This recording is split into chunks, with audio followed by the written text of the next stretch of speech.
Hello, hello, ladies and gentlemen. Welcome back to Divide and Conquer as we are continue.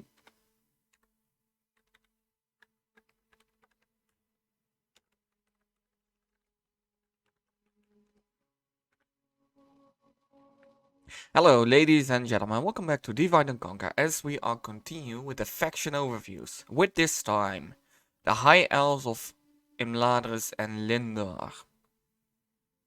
So let's just dive in there and start with the starting regions of the High Elves.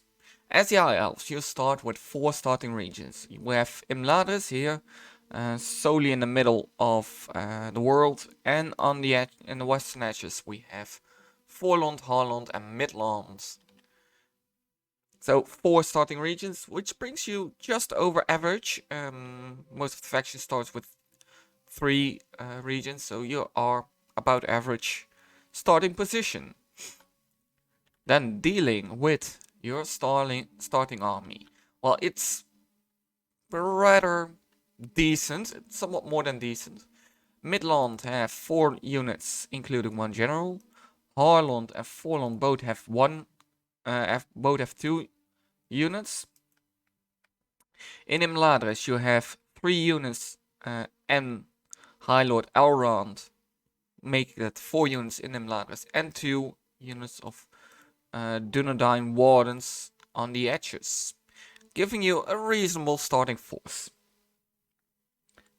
Alright, continuing. Oh, and I forgot almost, you have also a small army on the command of Gildor and Glarion in the center of Ar-Adunaim. About that somewhat later. Then dealing with unique bodyguards, and let's just go back to Gildor. You have a few unique.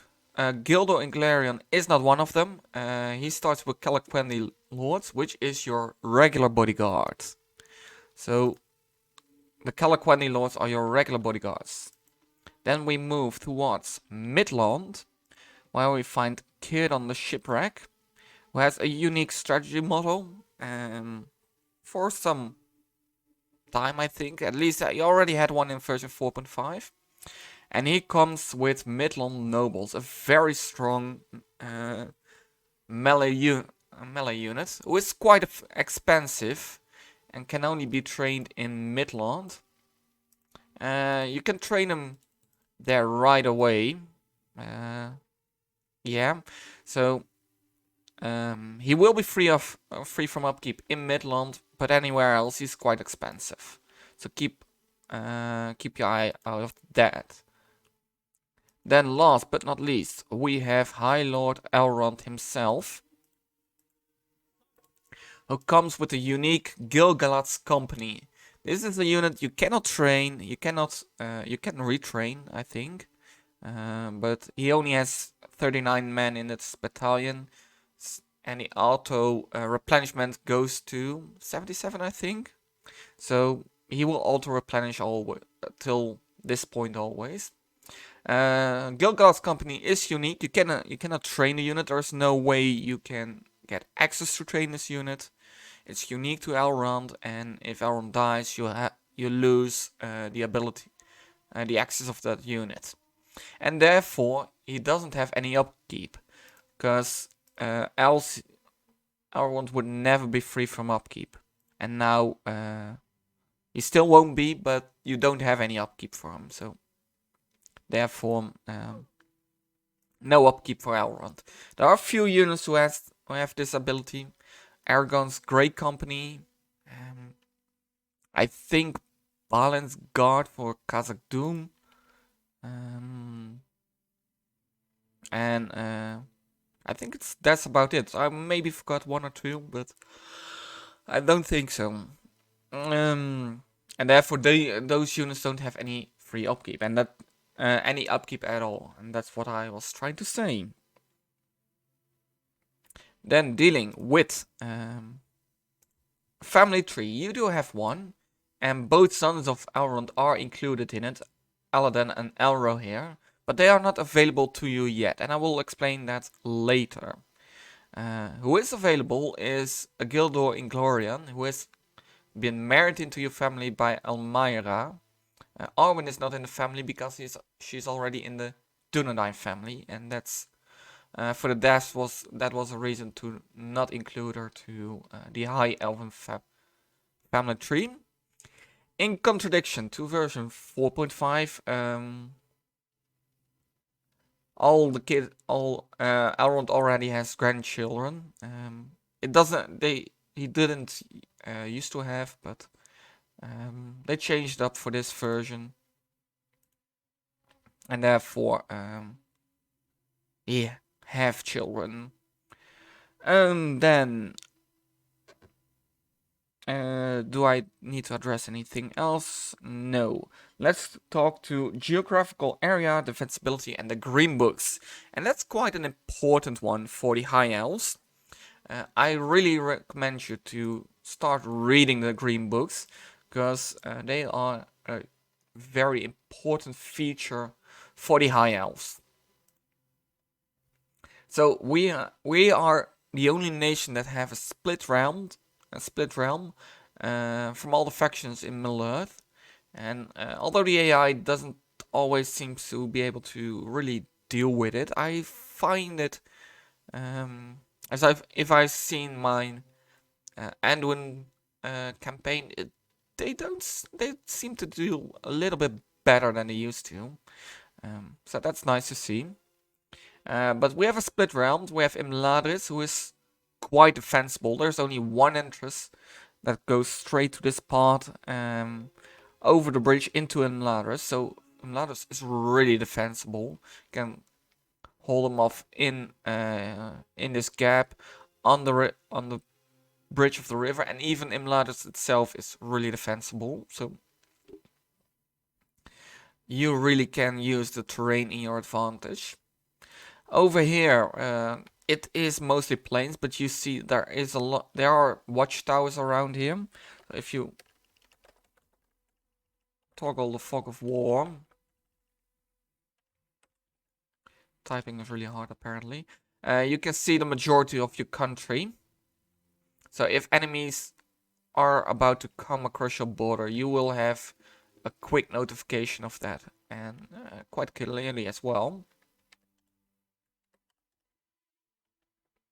But it is all open plain, so it's way easier to access these lands in contradiction to Imladris. Although, I say that, but over here you have quite a river.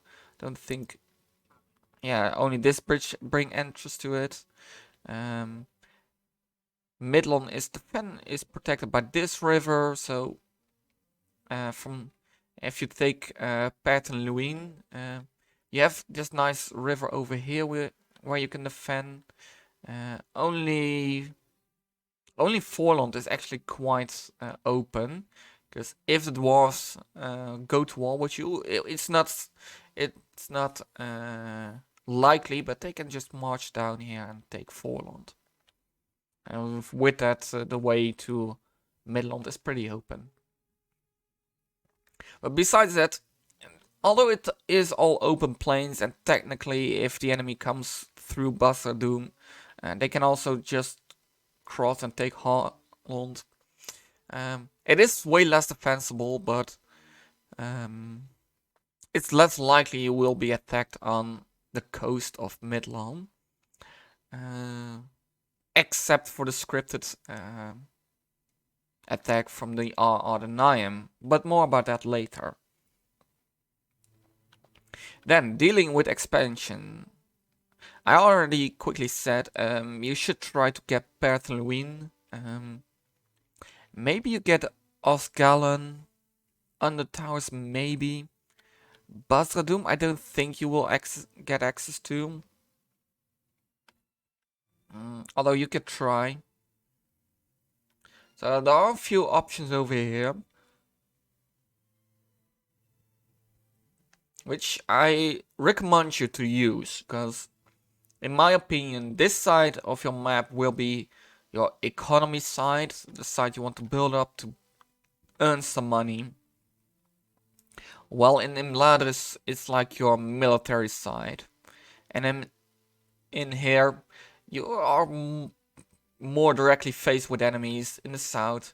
You can try to go for Kamabrin, which is a solid defensible city. It's a castle apparently, and it's a middleman castle, which is pretty defensible.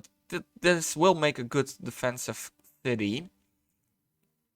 So you could go for Kamabrin, but do note you will be attacked by Moria over and over and over and over again.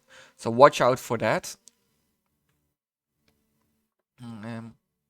And as you see, there are way less expansion options in here, especially rebel cities, and that's what I always talk about with the expansion. Once you have dealt with a few rebel regions, it's quite clear that Moria is your main enemy, and you should try to go fight down south to get Osnatil, because Osnatil is quite an important city for you. Alright, then dealing with diplomacy. I think I'm gonna shuffle it around and start with diplomacy, because it would make sense. So you are allied to the good guys of Eriador, the Northern Dunedain and Bree, and you are at war with Moria and Angmar. What does that mean in reality? It does depend on how well your allies and your enemies are doing. But reality should be that you're mainly dealing with Moria, and Angmar should be your mid to late game enemy, because they will be busy fighting the Dunedain first. And although the Dunedain are in potential a very strong, a very good faction, they tend to be less effective when dealt with by the AI. Although I say that, but just like the High Elves perform really well in my Anduin Vale campaign, the Dunedain do as well. So it's a little bit more difficult, because I think they changed around a few things with the AI behavior in version 5. Which should improve the performance of certain factions, and I'm talking about you, Dunedain. So it really depends how hard your campaign will be. It really depends on how well Angmar and the Dunedain are performing. But early game, you should focus yourself on the goblins. You outclass them so much. Even with your low tier troops, you should be able to deal easily huge damage to them. And it's necessary, because you don't have the access of many troops. Because your troops are expensive. It takes long before you can train them. So you only will have a few. So you really need to use them well. So Moria early games, Angmar mid to late game. And if you have dealt with Moria, you might have the trouble of Dunland, because by then you hopefully have conquered Osnathil. So you're bordering Dunland, and they are not that keen on you. Alright, then dealing with custom battle maps. You have one, which is Imladris. Mithlond is not custom as far as I'm aware of. So one custom settlement is in your hands, but there are a few dotted around. Goblin Town, Zakala, Khazad-Dûm, both sides, Ostenethil, Tarbad if you made it that far. Rhun isn't, but Osul, as long as it's not upgraded, it's the Weathertop battle map. More Deadman's Dyke, Anuminas, but the majority of those cities are held by the Dunedain, so as long as Angmar is not steamrolling them, it's not very likely you'll fight those maps. But there are a few dotted around, which is nice to see. Right. Then dealing with cultures and building, and that is a pretty important one for you. And we start with taking this one. So let's start with the guilds of what your culture, and your culture comes from art. We already touched upon them with the Woodland Realm, and you share the same culture as the Woodland Realm, so it's quite easy. You have an artist studio, which gives you 1% bonus. The art gallery grants you 3% bonus, and the highest, the great art gallery, 5% increase bonus, and an increase in tradable goods. And I like that small bonus.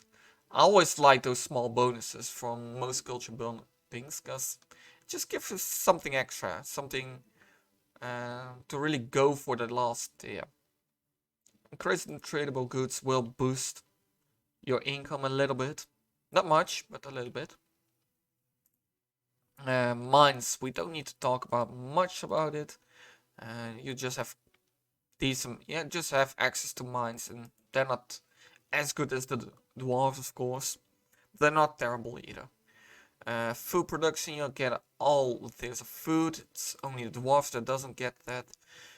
Then dealing with ports, and you are a seafaring nation. In fact, you are the best seafaring nation in Middle Earth, and that has that reflects in you having some advantages. And for that, we should actually go to Mithlond, which is somewhere over here. Yes, Mithlond. Right, the port. And let's get the Haven, which is the highest tier of port. There are only 2 places you can build it in.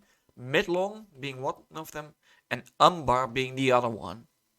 The counterpart of the Haven are of course the Black Havens, which is available to the Ar-Adunaim.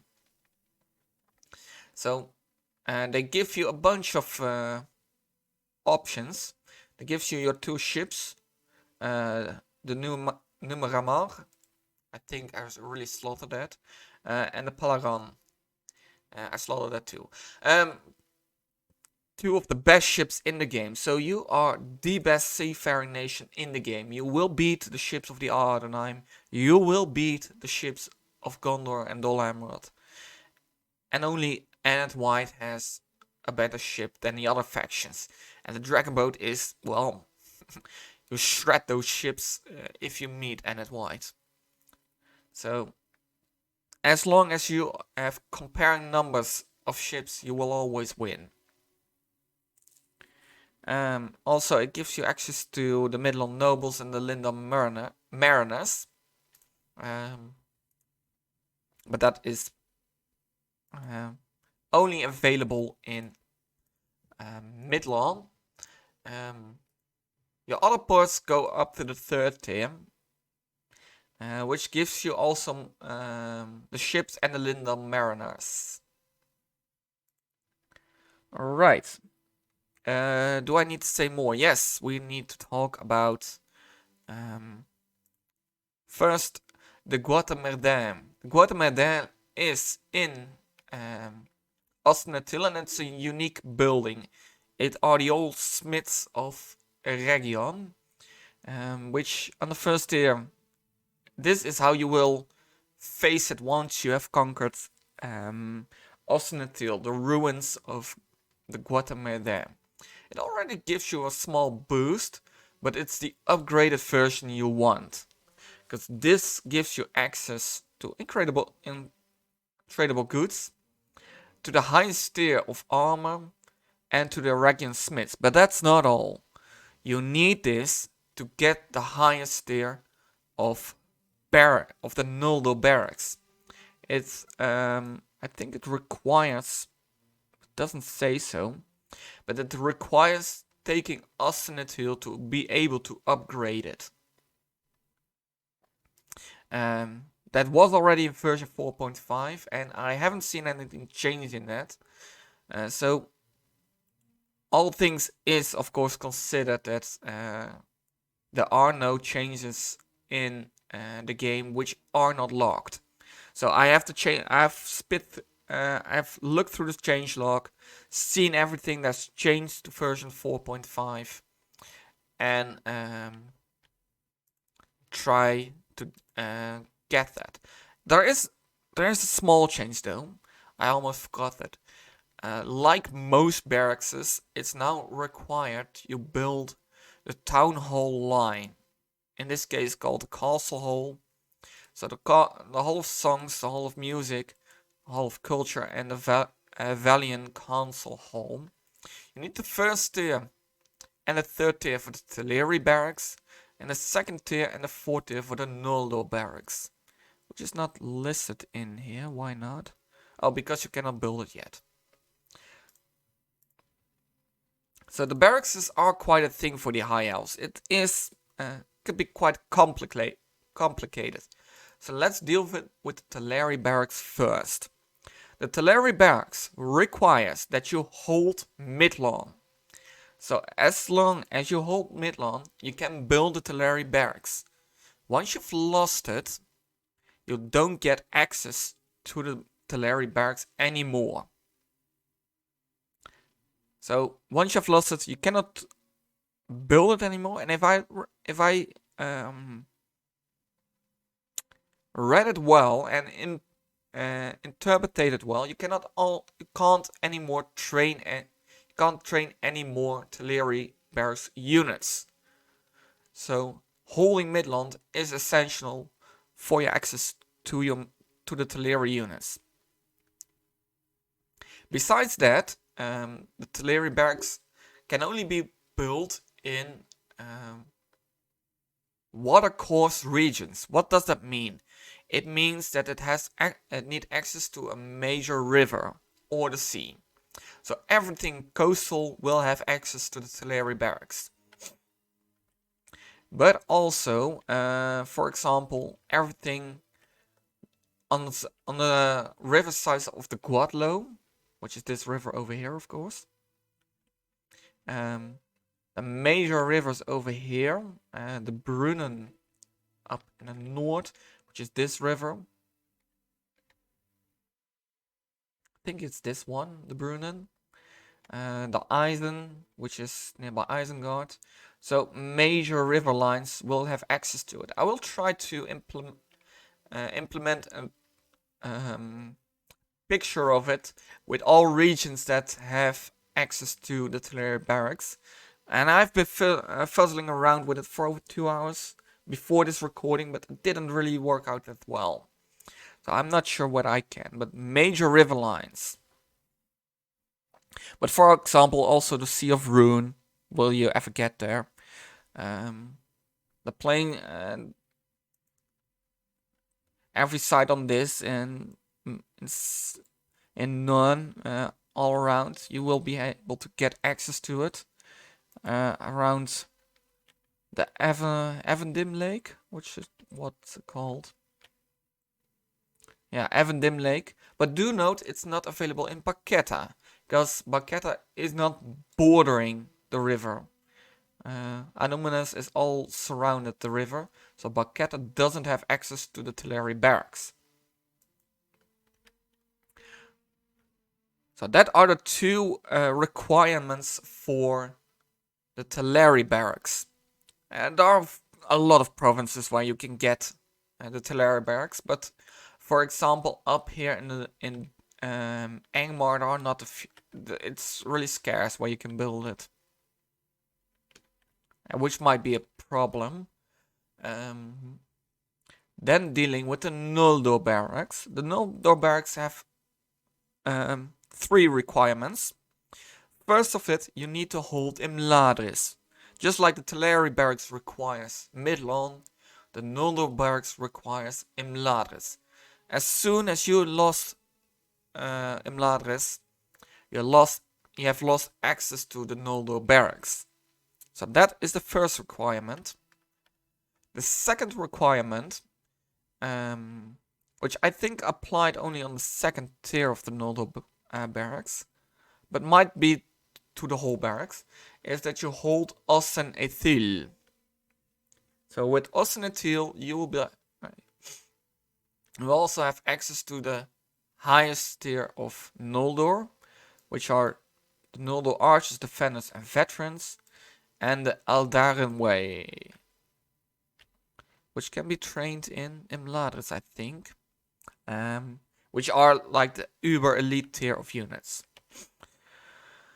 So you need Osnetil, and the Noldor barracks can only be built on grassland or mountainous area, and that is why it's so important to get to know the green books, because there you can see what kind of area you are. So the Hidden Valley is a mountainous area, so there you will get access to the Noldor barracks, and it's already built in Imladris, so the guard hall is already there.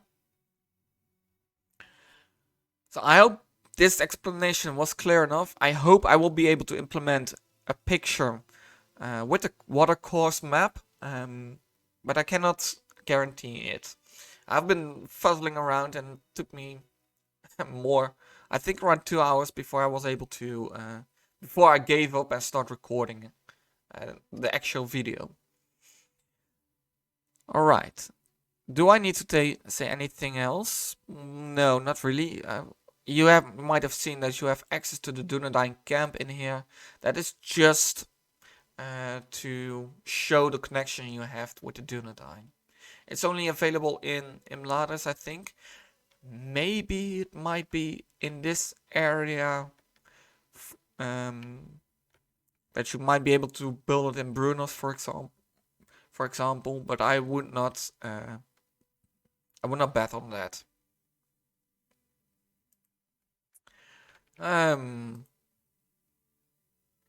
Oh yes, the smithing. I almost forgot smithing. As the High Elves, you are one of the best smiths in the world. Only be outmatched by the dwarves. So you can build up all the way to the Northern Armorer. I've got more, I remember. So you have enough options for smithing, and if you build the Guatemerdin, you have even a higher tier of smithing, the Celebrimborian plates. So you have more than enough options to outfit your units with the best armor possible. And that is what I want to say. The Guatemerdin, of course, can only be built in Osnetil, although it is listed here. Can only be built in Osnetil. And then we have to deal with the guilds, because I almost forgot the guilds. You have 2 guilds, the History Guild and the Warriors Guild. I want to start with the Warriors Guild, because the first 2 tiers are nothing too special. Melee weapon bonus, morale bonus. It's what you have seen in most guilds and most warrior guilds. But the highest tier, the Northern Bladesmith Guild, gives you a second option to upgrade your troops with the Celebrimborian plate. But do note, there can only be built one of this in the whole world by any faction. So the chances that you will be able to get this one is very limited. But if you have, do note there is that option. There is a second place where you can upgrade your troops to the Celebrimborian plate. Then the History Guild, which is purely economy-wise, and it's my preferred guild for the High Elves. Gives population build, growth, public order bonus, and a culture bonus. And that is increased throughout the tiers. With the highest tier, a 15% order bonus globally. So that's on all your cities everywhere. Even the second tier already has this global effect. And I think it is such a useful building. I cannot say how much I really like this guild.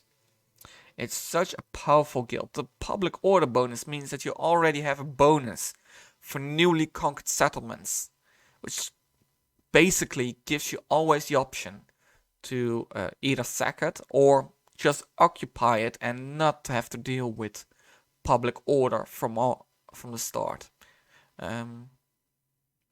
Depending on the army that you conquered with, of course. It's such a powerful guild, and I really like that. It's one of my favorite guilds in the game, actually.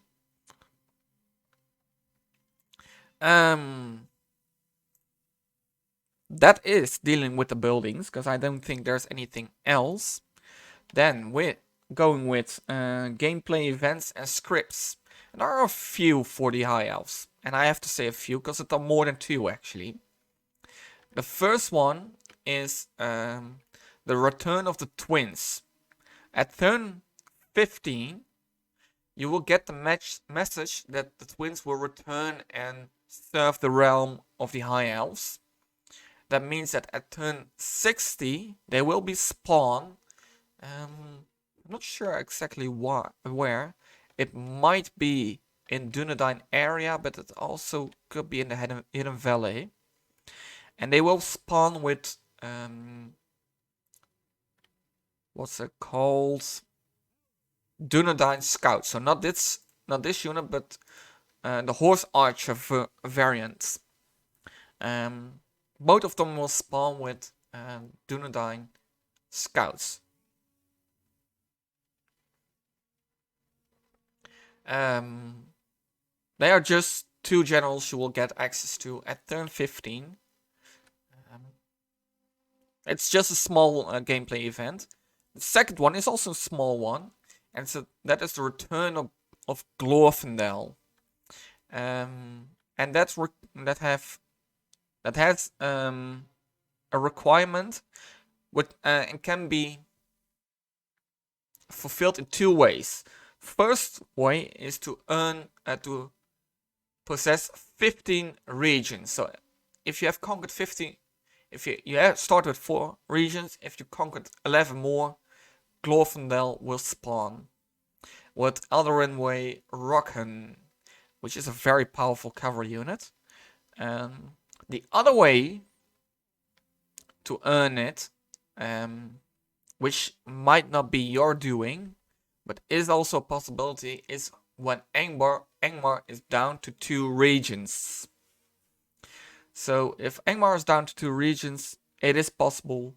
And you didn't reach the 15 regions yet. Glorfindel will spawn as well.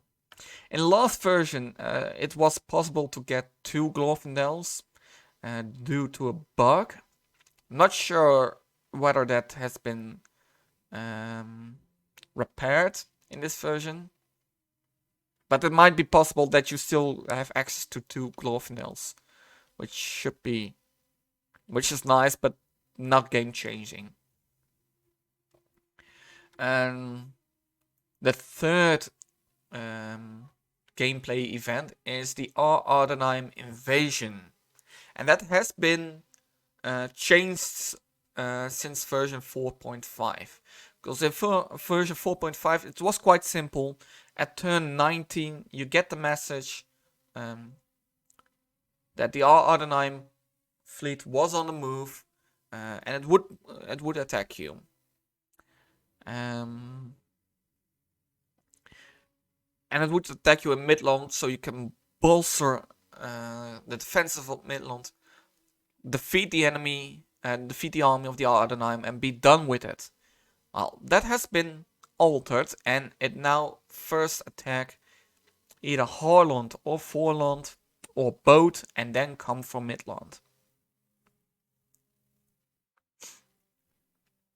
So there are all of the 3 cities you need to watch out for. If you are able to defeat them in any of those in the two front cities, it is still possible for them to attack at Mithlond. So watch out for that. There will be ships in the Sea of Mithlond. Is this the Sea of Mithlond? I think I would say so. There will be ships in this area, so if you want to ship troops from Harland and Forland towards Mithlond to defend again, watch out that you won't be caught and they sink your ships. And your defenders with it. So this script has been altered. It should be a little bit more difficult now. But it is not something that should change your game that much that you will be defeated. Because overall the High Elven campaign is pretty simple. You have the best units in the game. You have the you have, well, actually the best position, because there's only one province that's most likely to attack. The others can fully focus on economy, except for the Ar-Adunaim invasion. So the High Elven campaign is not that hard, as long as you are aware of the things that might happen. So that is the campaign side of this overview. I will start up the battlefield side, and I will see you there. Hello ladies and gentlemen, welcome back to the battle map of the High Elves. Might look a bit strange now, because I have chosen for another order setup in comparison to the normal video. Normally I make a side infantry, side cavalry, and a side missile, but you see it's all over the place now. And I will say, I will explain, I've chosen to make it barracks depending overview. So we start with the Teleri barracks, which is over here. Then continue with the Noldor barracks, which is on this side. And in the backlines we have a few units that are unique in some way, and I will explain where you can train them and what they are. So let's just dive in with the first, and it are the Lindon units, which come from the first tier of the Teleri barracks. Starting with the Lindar guards, with an 8 attack, a 6 charge, and a 15 defense. You see right away that this is a very good starting unit. It's one of it's seen as your lowest tier of unit. Basically your militia tier, and it's pretty good for that. All units of the elves are, compared to other factions, better at their tier than other units. So 8 attack, 6 charge, 15 defense, good morale response. All elves have a bonus because they are elves and they move faster, so 10% movement bonus for that. Just good. A really good starting unit. They are supported by the Linda Bowman with a 6 melee attack, a 5 missile attack, which is really good for a 4 charge and a 12 defense. Right away, this is an archer unit. A little bit less in defense, a little bit less in the melee, but this 5 missile attack is really good. It's way better than all starting archers, and could go toe to toe to a lot of mid-tier archer units. They have good morale response, 20 missiles, 170 meter range, and average accuracy. Do note that accuracy, the elves have the highest accuracy of all archers in the game. So for example, if you have a human archer, elven archer with an average accuracy, the elven archer will in between the races, there is also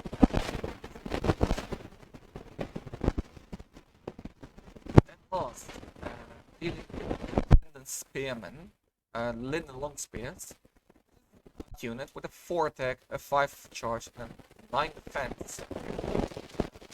Triple the attack of the and get a more realistic attack because of the pike animation.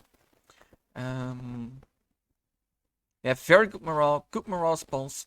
They're not so much faster than other infantry units, and because they are pikes, they have a bonus against camels, wargs, horses, and elephants. And these guys are restricted to the Lindon regions, which is in fact Haarland, Voorland, and Mithlond. So these guys are restricted. Then going to your second tier artillery barracks units, which is around mainstream-ish units, and which are the Sindar units, starting with the Sindar Spearmen with a 12 attack, a 6 charge, and 24 defense. You see that we are going straight up in the defense. 24 defense is basically elite tier for most factions. But it's your mainstream. So good are you. Do note the majority is in armor and defense skills. You have very good morale response. Again, this is a spear unit, so bonus against camels, wargs, horses, and elephants. Just a really good unit. I cannot say much else. It will be the main theme throughout this overview. Just really, really good units. Also, the Sindar X-Men with a 10 attack, a 6 charge, a 21 defense. Just continue in that really good unit. Effective against armor, very good morale response.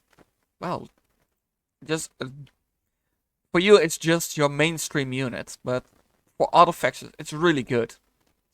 And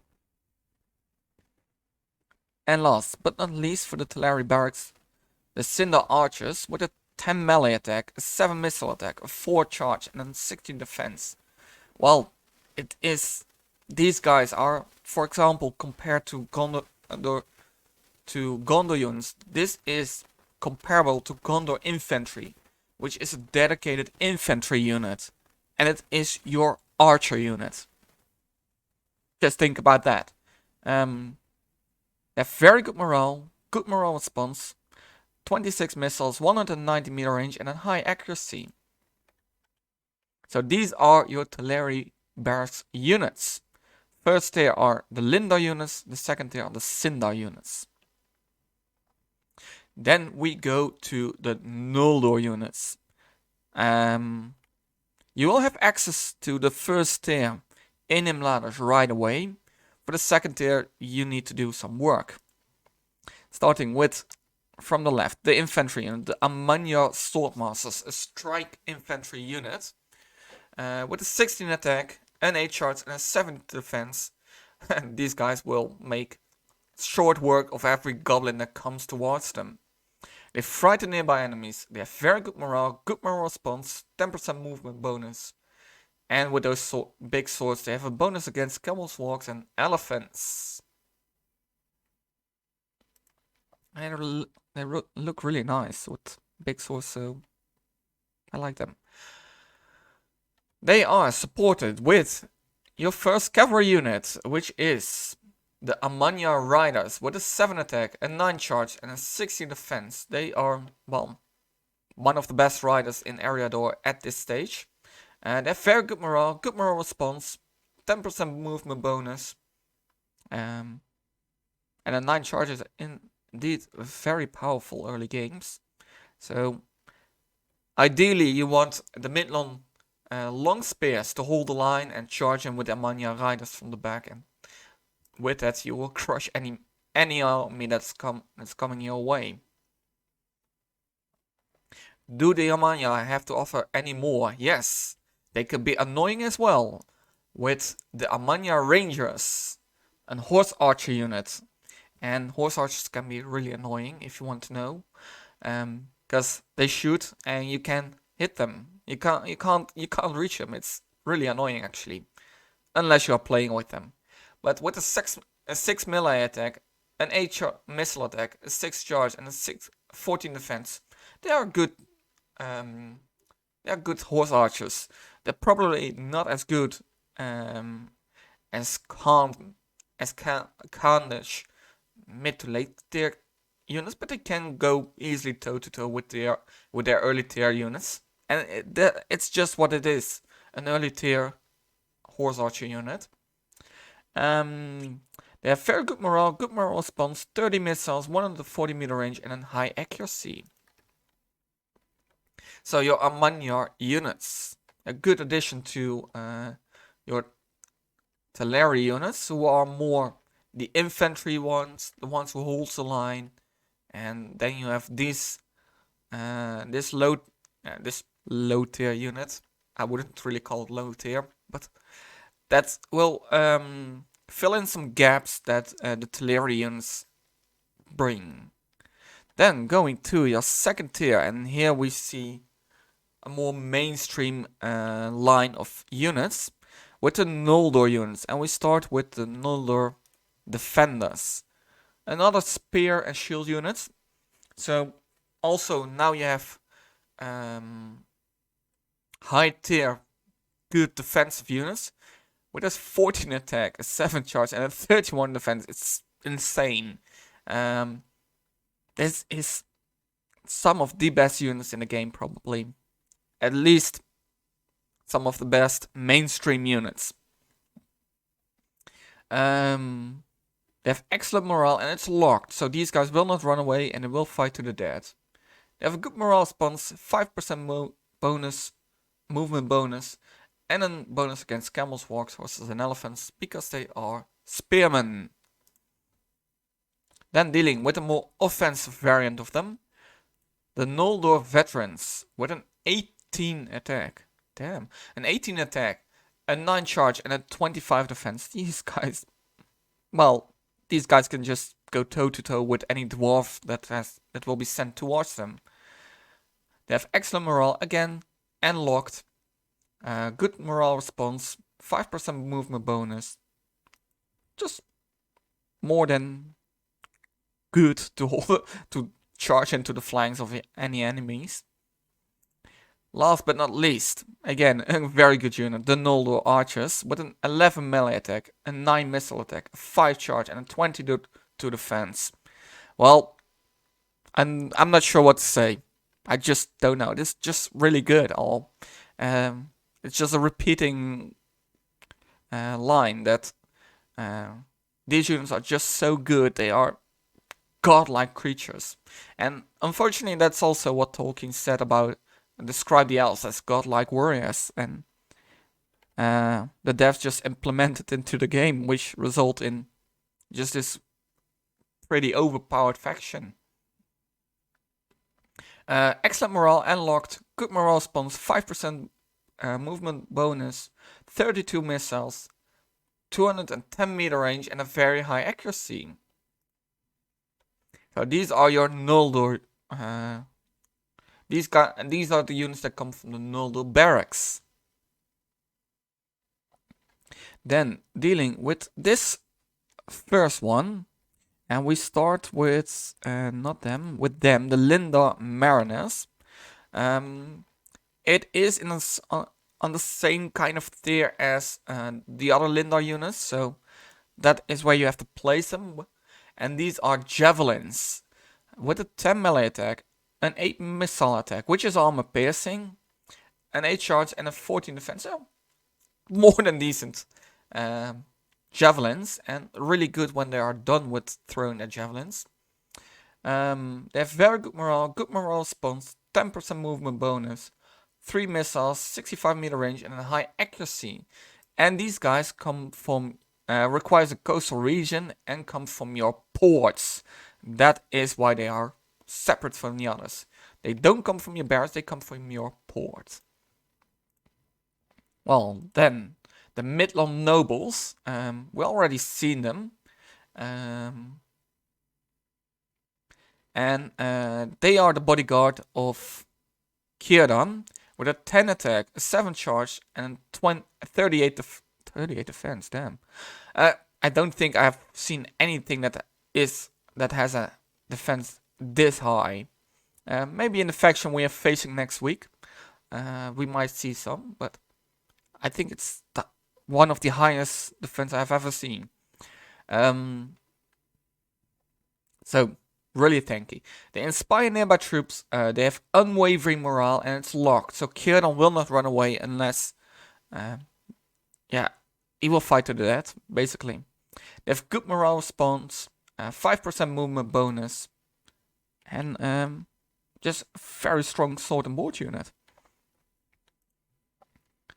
And then last but not least in this row, the Aragian Smiths, and seeing them does remind me that I did forget something in the first part of the game, of the overview, and that is you will have a general spawn with this once you have rebuilt the Guatemala.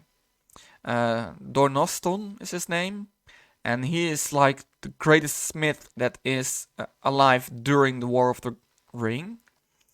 And he will spawn with this as his bodyguard, with a 15 attack, a 7 charge, and, well, I could have guessed it, a 14 defense, which is the highest I've seen so far, because I already said that with the Mithlond nobles. But the Aragian Smiths wants to top that, a 40 total defense. They inspire nearby troops, they are effective against armor, they have unwavering morale and locked, a good morale response, just a very, very solid unit, and pretty late tier, pretty late game, mid to late game, because they only come from Aragian, I guess. Yes, they require Aragian. I think they come from the Guatemala. So they won't be trainable in the barracks, they come from the Guatemala.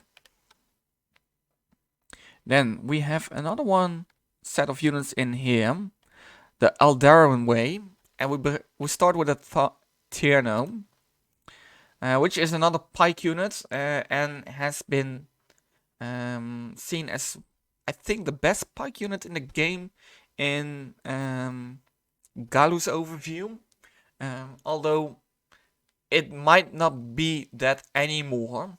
We might see the best pike unit in our enemies we're facing off.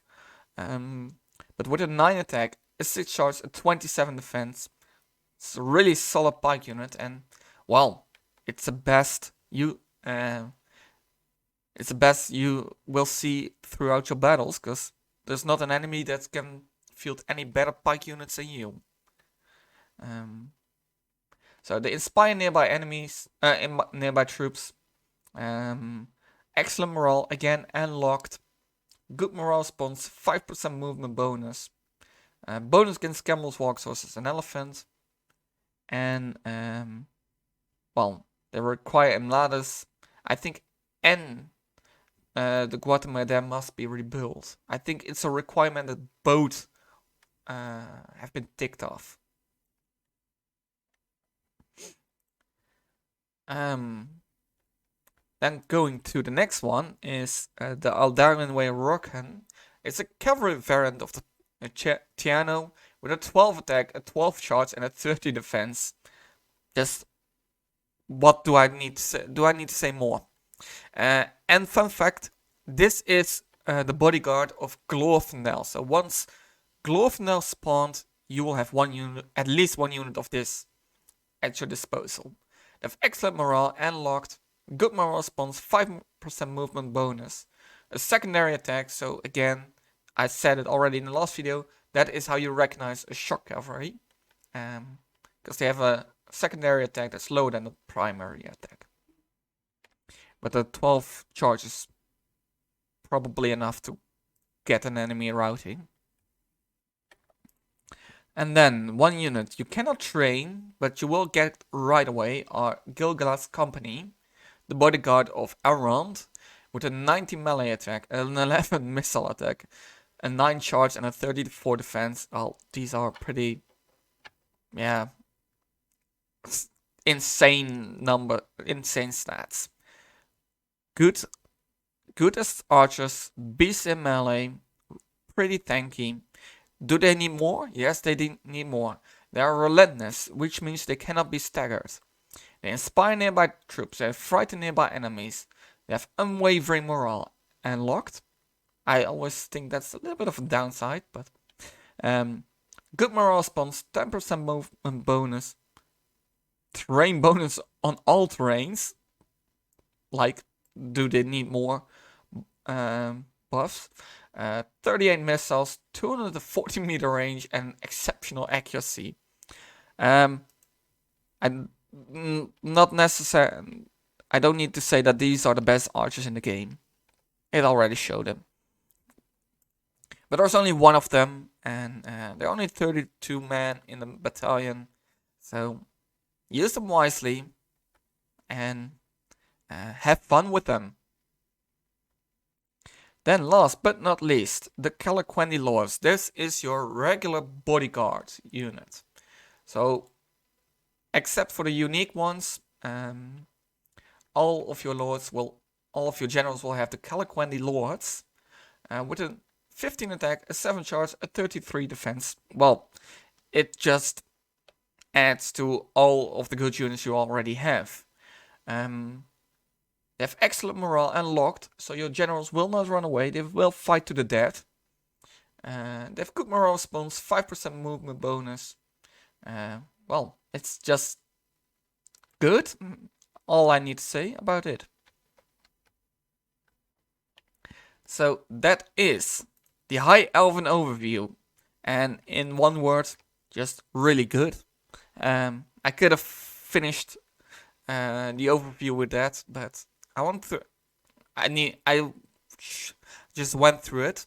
I hope you learned something from this. I hope you enjoy this.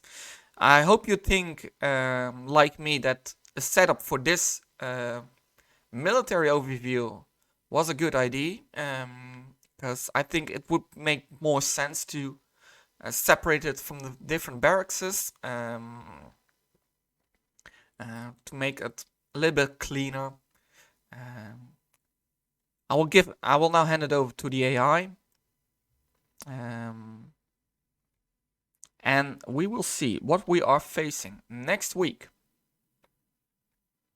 I already have a small giveaway that it has had the best pike unit in the game, which should be actually a huge giveaway.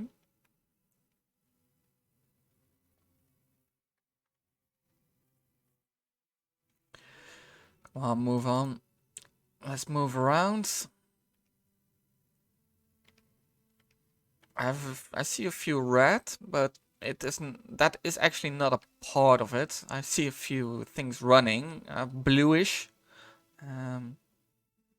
which could be quite a giveaway. We see banners, also blue, with a little bit gold. We have a ballista in the back, which is not doing much. Well, it's doing much, but it's not really giving away what it is. See a lot of silver armor. We are dealing next week with Ar-Adunaim, who has probably the best spike unit in the game. Do we have them in the field? We have the broadbeam marksman in here. The Gabil Galtol guard. The hammers of Gundabad. I think I put them in there. Longbeard swordsman. Oh, here no, this is just the Longbeard phalanx. I did them more phalanx. Didn't I put them in there? Oh, the tomb protectors. I think these were supposed to be the best pike unit, but changed it up to a strike infantry. I think. Might be wrong. And the Grimbor Reavers, really powerful strike unit again. And what are these guys doing? They don't really know what to do, I guess. It's really strange, because I think the dwarves are the only one who can match the elves in the field, especially since they have more elite troops and I have more of everything. So this army is more. This army is really made to kill an enemy, and mine is just everything, a little bit of everything. So they might be able to beat my army. Should be interesting. Can I take over them? Because I would like...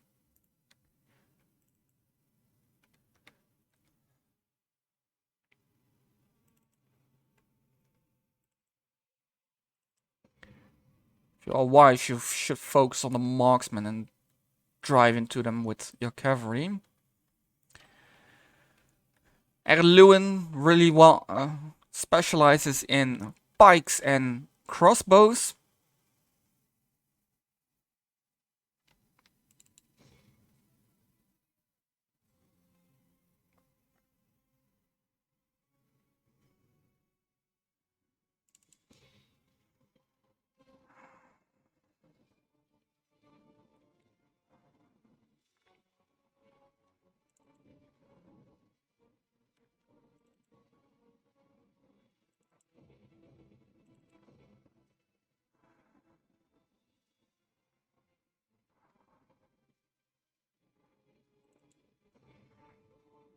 I think these guys have spears when they are done with their archers. Only half the enemy force remains.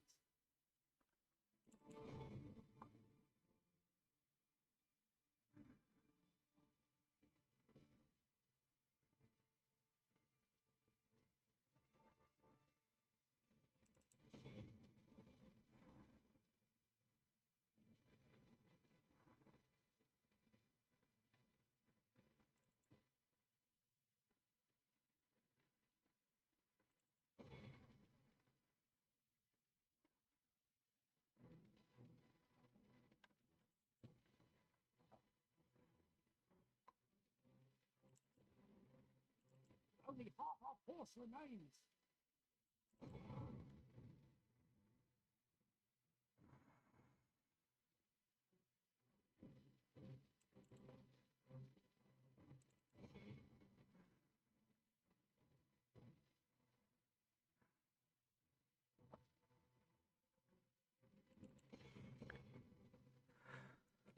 Right.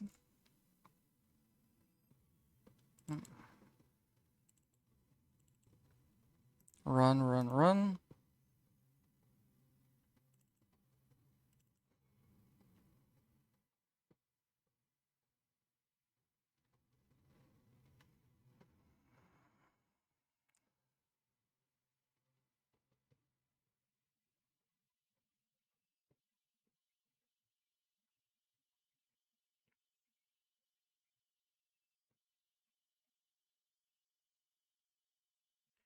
Done with the ballast time. That should secure a win.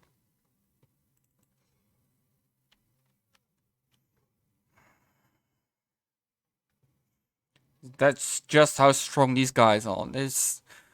They can turn a battle if you use them well.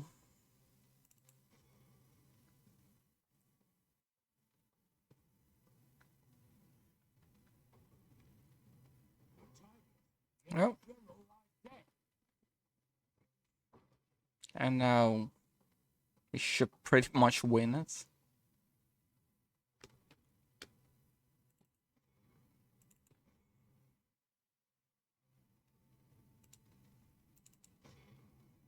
What's not? It's still fighting. Oh, and there you have it. And then you can see how strong the Rohan are with 300 kills. Well, that's it. That's how you play with the High Elves. Just let everyone go ahead and then kill with the cavalry. I hope you guys enjoyed it. And I hope to see you soon in another video of Divide and Conquer. But until then, goodbye.